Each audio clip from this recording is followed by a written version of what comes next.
या न्यूज बुलेटिनचे सहप्रायोजक आहेत गोकुळ.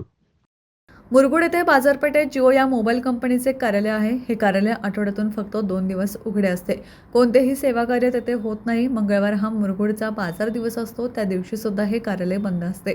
मोबाईल ग्राहकांना आणि मोबाईल व्यावसायिकांच्या अनेक तक्रारी असतात.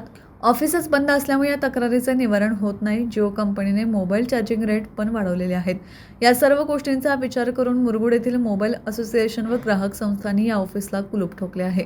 याबाबत कंपनीच्या वरिष्ठ अधिकाऱ्यांशी चर्चा करून तोडगा निघू शकेल असं असोसिएशनने सांगितलं. प्रश्न सुटल्याशिवाय कुलूप काढण्यात येणार नाही असंही जाहीर करण्यात आलं. यावेळी असोसिएशन अध्यक्ष विजय खोत, उपाध्यक्ष मारुती जाधव, अमर कापसे, रणजित मोरवाळे, विकास पाटील, रावसाहेब पाटील, विश्वनाथ सावंत, निखिल खतकर, अनिल रावण, विनायक येरुडकर, निलेश पाटील, सर्व मोबाईल असोसिएशन मुरगुड ग्राहक उपस्थित होते.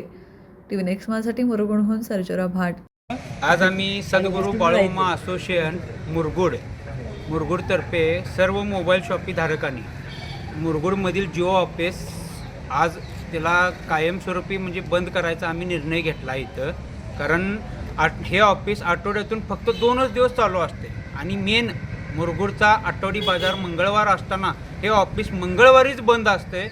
आणि यांना आम्ही वारंवार निवेदन देऊन सुद्धा डिस्ट्रीब्युटर असतील किंवा डीलर असतील किंवा वरचे साहेब जे असतील यांना सांगून सुद्धा ह्यांनी आज काय त्याची दखल घेतलेली नाही आहे. म्हणून आम्ही मुरगुडमधील मोबाईल असोसिएशन धारकांनी आज ह्या जिओ ऑफिसला कुलूप लावलेलं आहे. आणि जोपर्यंत ह्यांनी हा निर्णय घेत नाहीत आणि त्या कारणात तोपर्यंत आम्ही ऑफिस उघडू देणार नाही.